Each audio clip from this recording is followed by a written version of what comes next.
Hello. Hello, I'm Rebecca. And I'm Sam.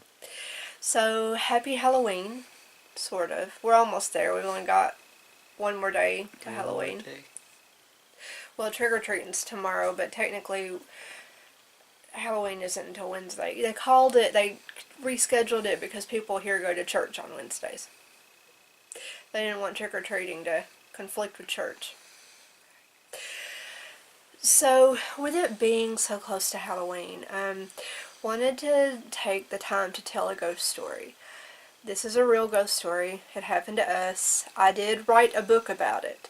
So if you have read The Maple House, or if you are a, a sci-fi show or a true haunting show that has talked to me about doing an episode about this particular house, then you're going to know this story already.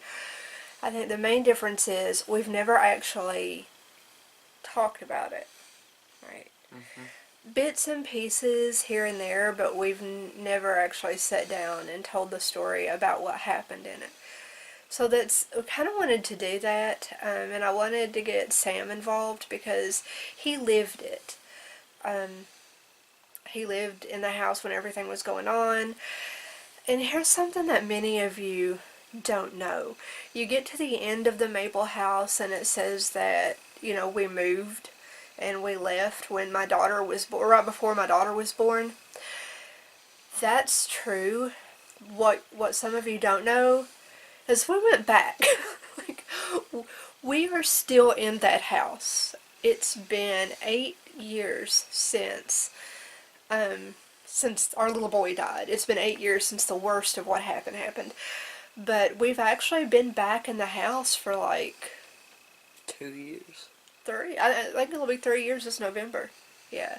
A lot of people don't realize that. A lot of people, they read the book and they're like, well, you're gone, and so things stopped. But that's kind of the thing. Things did not stop. And that's a problem, that we've had in interviews, is because people want to tell our story and they're like, oh, your son died, things stopped happening and you left the house. But that's not really what happened. Things never really continued to slow down. Like, they're still happening now, and we are back in that house now. We have full access to it. We have bedrooms in it, spend the night, sleep in it. The owner came back and he took it from us. So. Yeah, the reason we left the first time is because we were renting the house. And the owner, he traveled for his job, and his job transferred him back to the area. So that's why we left the first time. It's really complicated as to how we ended up back there again, and I'm not going to get into all that. But so let's talk about what happened. First of all, you kind of have to see the house to understand why it was as special to us in the beginning as it was. It is a really, really nice house. It is. It is. We live in a small town, in a small county, and I would say that it is one of the nicest houses in the county. It's got a big piece of property with it. It's a big house. It's more than 4,000 square feet. It's a beautiful place. It's a beautiful property. It's a beautiful house. The layout's a little weird, but you can find problems with it. But when we first saw it, we were like, yeah, we want to rent it. We want to live in a mansion. And that was the whole point of us moving in. Like, we wanted to live in a mansion, and it wasn't that much. It wasn't that much money, no. Considering how big it was. Considering how big it was and how much property was in it, it was not that much. You could rent an apartment in the next town over for the same amount that we paid for the house. And it'd be like 1,600 square feet. Yeah, it would probably be like 800 square feet. When we moved out of the house, we moved to a house in Lexington, and that house rented for almost twice as much as what this house did. So, yeah, when we first saw it, we were excited about the space, and Sam was going to have a really nice, room next to our room, and we were going to have a suite. My mom would be able to move in with us. There was plenty of room for all of us. We wouldn't be on top of each other. It had kind of this dream kitchen porch that goes all the way around it. It had two balconies upstairs. My office had a balcony. The master bedroom upstairs. The bedroom had a balcony. So it came with a pool table.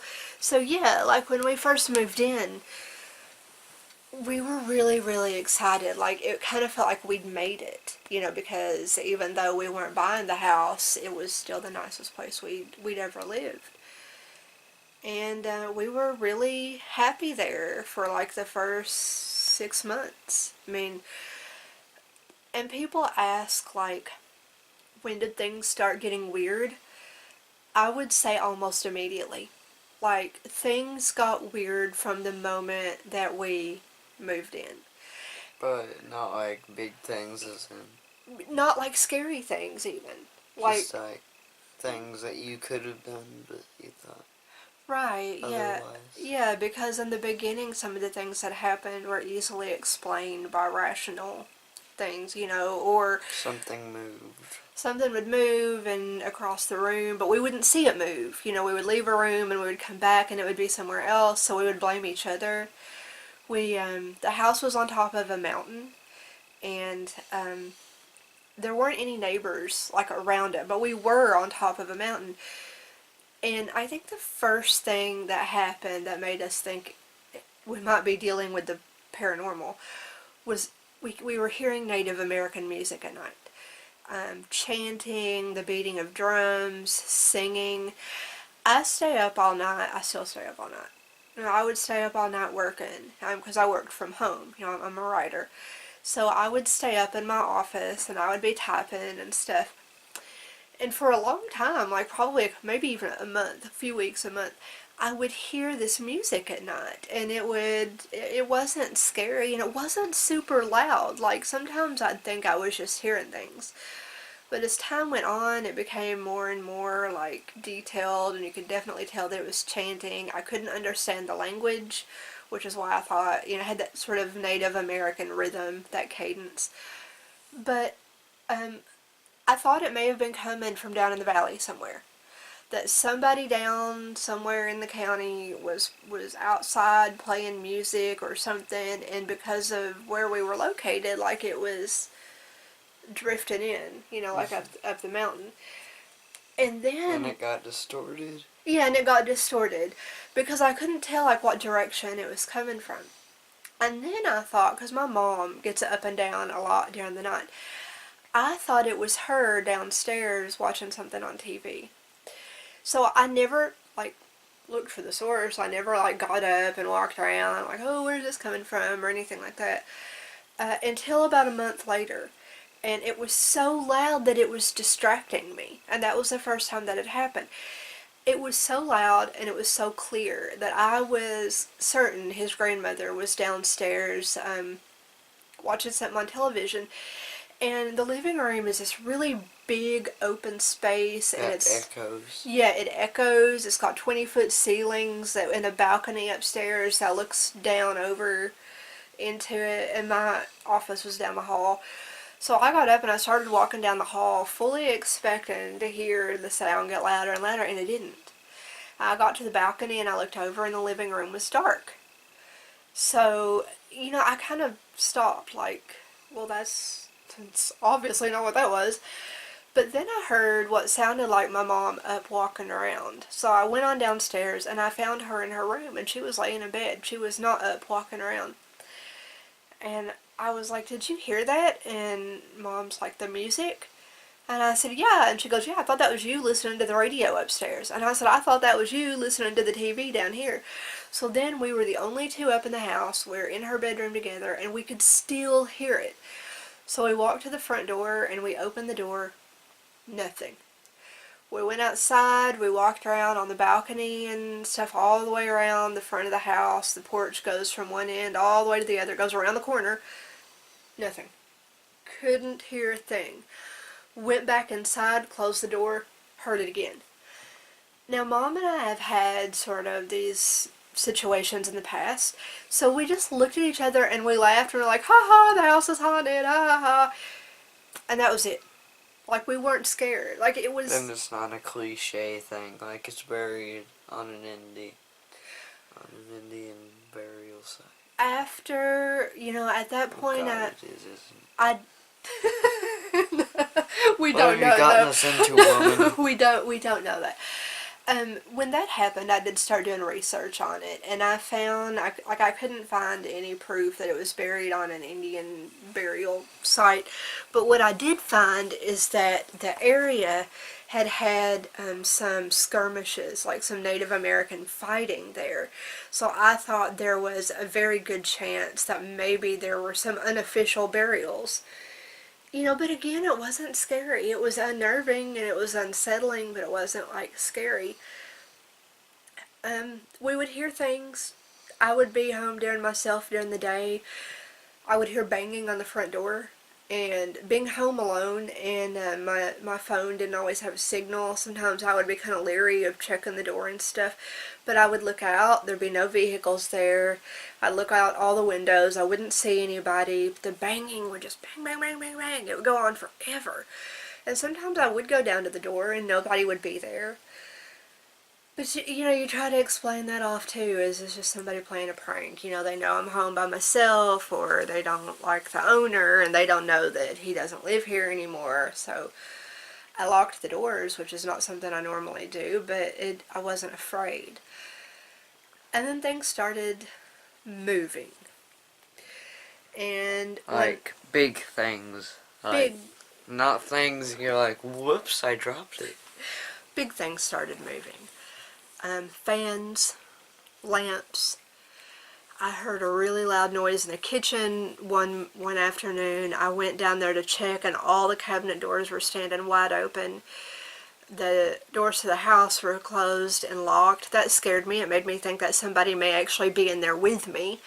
So I got a baseball bat, and I was walking around the house like, we didn't have a gun then. We actually do now, but we didn't then. And I was afraid. And it got to the point where we thought maybe I'm not safe here by myself. So my husband bought me like a police baton that I could keep by my side and stuff. A police baton? Yeah, and it's one of those, it's like collapsible. Uh-huh. So, like, you can... Yes. Oh, wow. And it's super heavy, too. Like, I dropped it on my foot. The only person it ever hurt was me. Oh. Like, I dropped it on my foot one day. I'm like, yeah, That's about right. effort could really do some damage.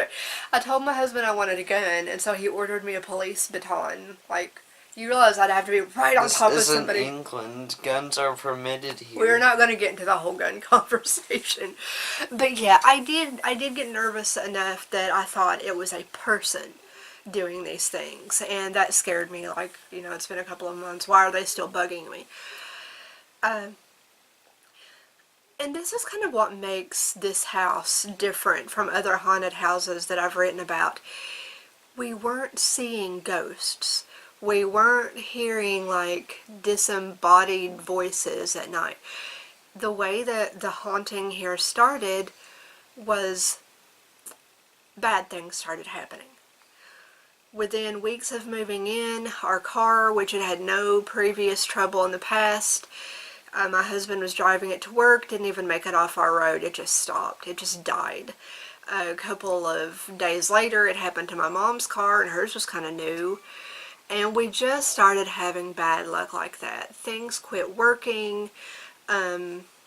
People would come over, and they would be really weird, like they would be uncomfortable in the house, but they couldn't tell us why. And then people started dying. I know that sounds bizarre, but they did. My very, very good friends, Ashley and Jim, they'd been together for a really long time. I had known them since I was 8 years old. Jim loved haunted houses. He loved ghost stories. He loved to go ghost hunting. His thing was to drive around with me and to find old abandoned houses and to go in and look around. Like, he would stay up all night talking ghosts. He came in the house one time, and he looked okay, like he looked fine. But he came in the house one time, he was there for about an hour, and he took me aside, and he said he felt that there wasn't something right about the house. He's like, I don't know what to tell you, except I feel like there's something bad here. But, like, Jim loved ghost stories. I thought it was just him. Thought it was just Jim, like, being paranoid, And 2 days later, he was sitting in his home watching TV, and in mid-conversation with his partner, he fell over dead. and there were no prior signs that that was going to happen. We saw a lot of deaths in that house, usually within the people just That had just been in the house. Yes, and they now some people died because they had ongoing health problems, but again, they seemed to do it within days of being in the house. It was a really good time for us, though. We started having parties. The house was so big, we were having parties. People brought their tents. Like, they stayed all night. They brought their guitars and their instruments, and we would, like, you know, sing and drink and cook out and stuff. Sam loved it. He was little, but he loved having all those people over. You know, all the bedrooms were full. We had just a really good time, and that was one of the best times of our life. But little by little, bad things just started happening until by the very end, we were completely alone.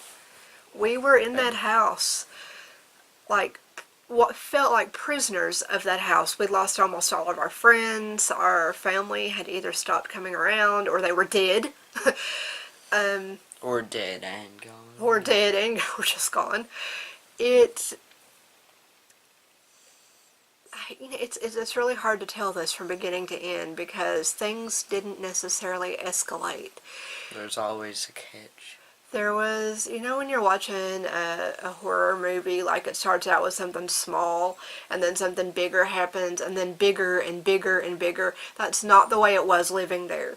There would be like 2 really big things and then a period of nothing and then a couple of little things and then wham, another big thing and then back.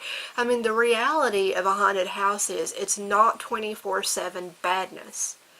And that's a problem, you know, with telling this story, is because it's hard to tell it in a linear form. You know, you can't go from point A to point B to point C. It was like Haunting of Hill House, where it was a bunch of little things kind of escalating and then raining on de-escalating. Yeah, it would escalate and de-escalate. One night, Sam was in bed with us, and he was sleeping in the middle of us.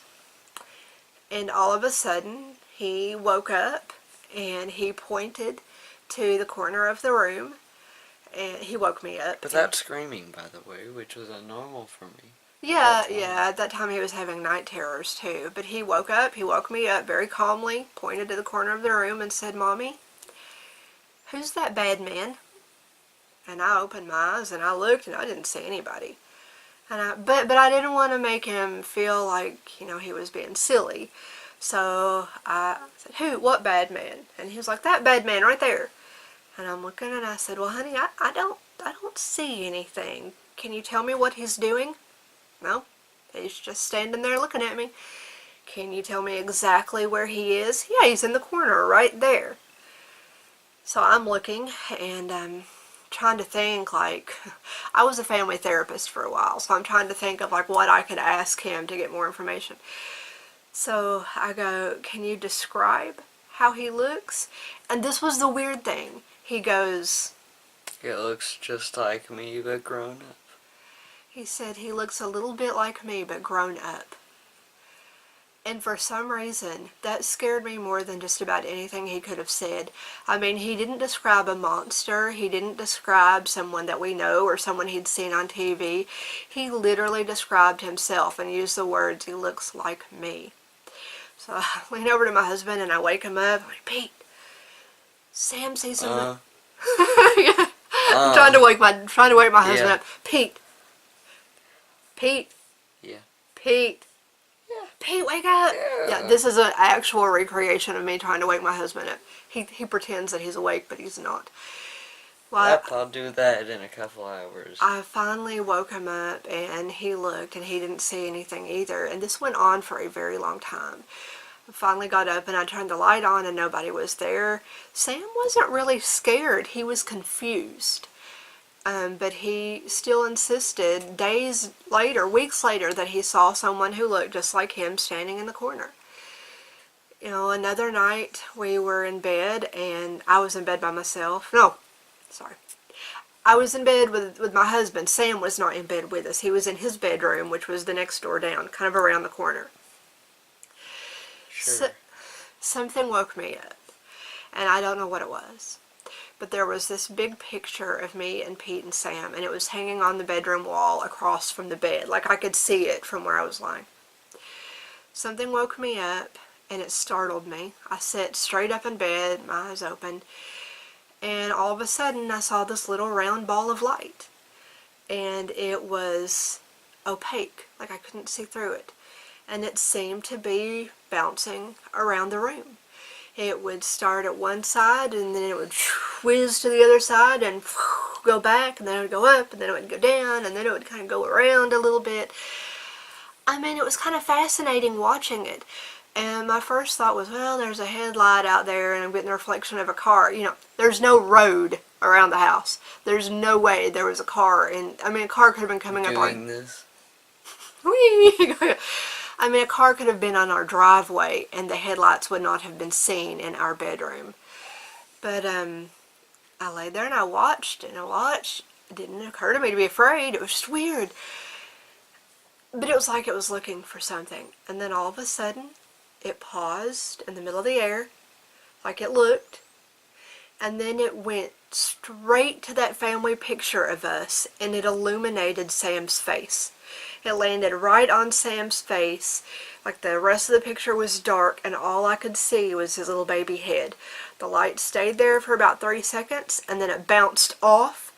It went out the door, it went down the hall, around the corner into Sam's room, and then I heard him screaming.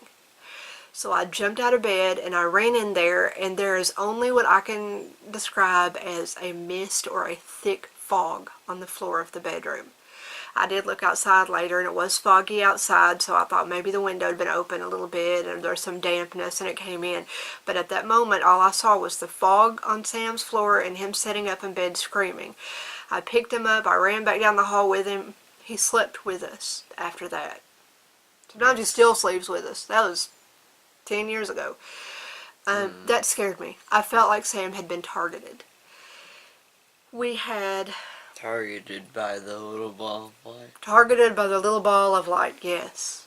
I don't know what the ball of light was going to do, but it scared me. I was in the family room, which was upstairs. I was in it one day. I wasn't feeling well. That was the other thing. I got very, very sick. There were days I couldn't get out of bed. I was in a ton of pain, vomiting a lot. My hair started falling out. I was so tired. I could barely walk up and down the stairs during the day. Some days I couldn't. Some days I had to stay upstairs. I just felt like I had been beaten over my whole body with a baseball bat. Doctors did blood work. They couldn't find anything wrong with me. Said it must just be a virus, but it went on for like 2 years.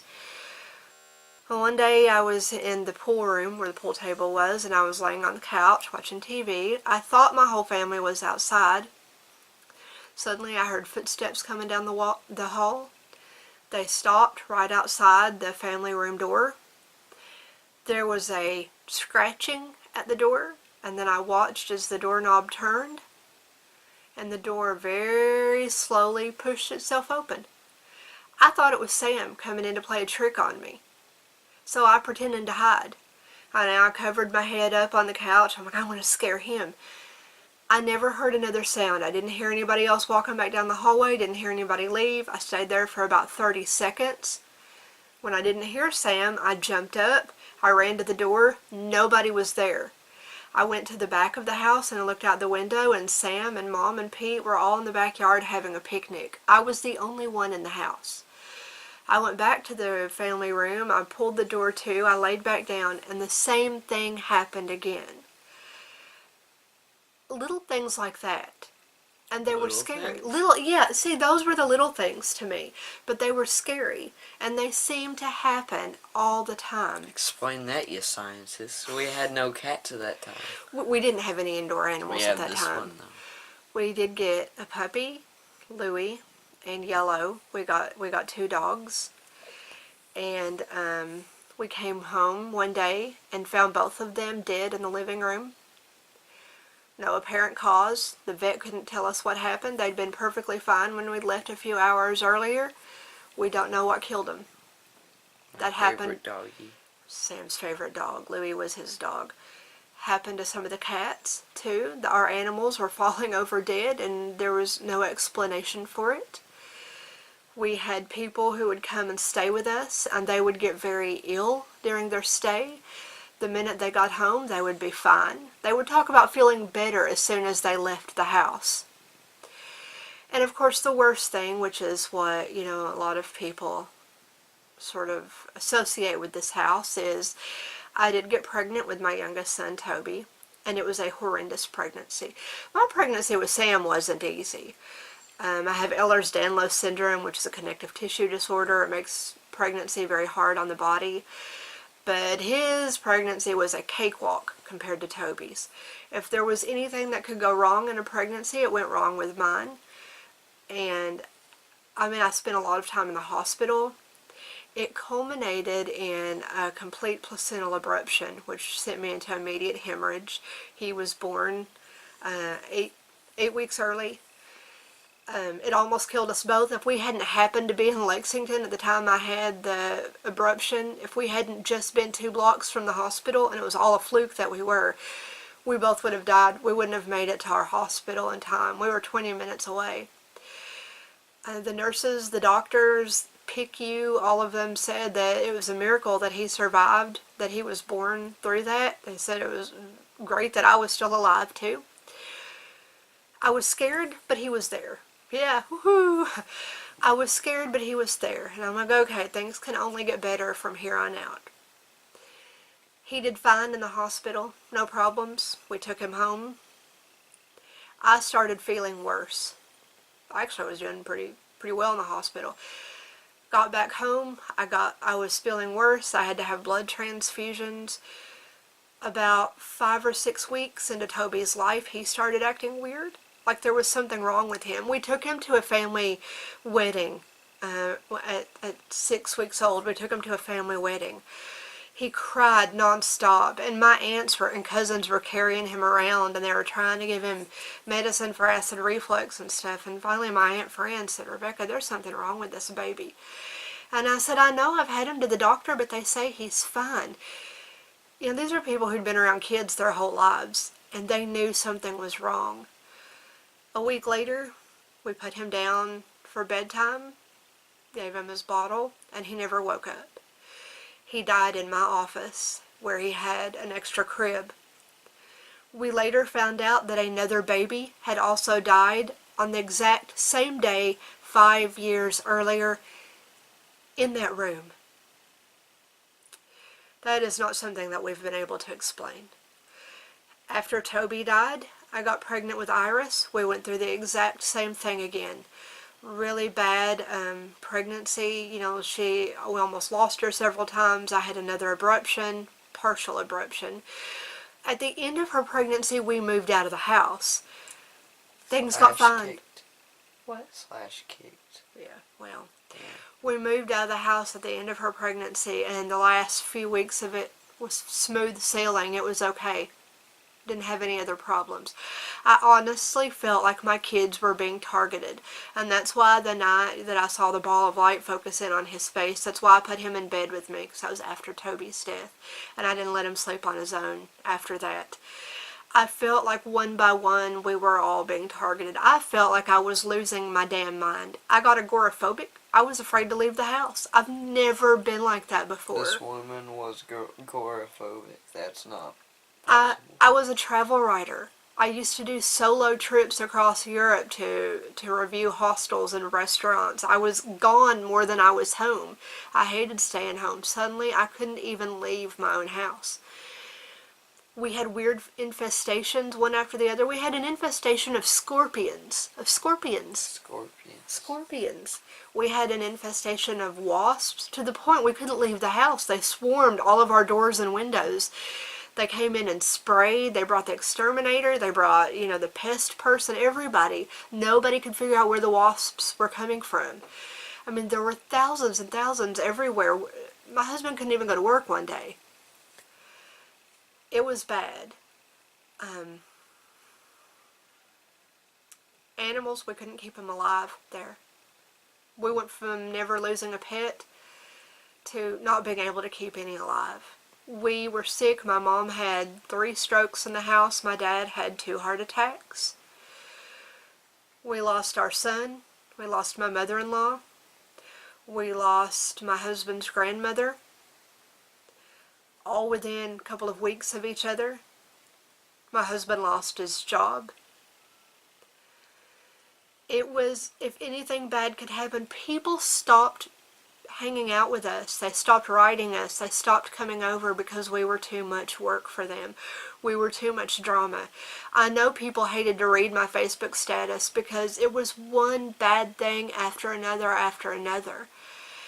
It was like we were nothing but negative energy. And people kept telling me, be positive, you're bringing this on yourself. But it was like we were suffocating. We couldn't get our head above water.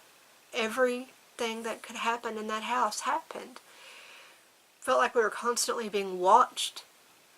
The TV would turn on in the middle of the night by itself. The radio would come on by itself. Doors would open and close while we were in the rooms. It was scary. We would wake up choking. We woke Sam up several times because he wasn't breathing. I mean, I would wake up and I'd have my hand on him, like checking his breath, and he wouldn't be breathing. And my husband would wake up and have to, do CPR on him.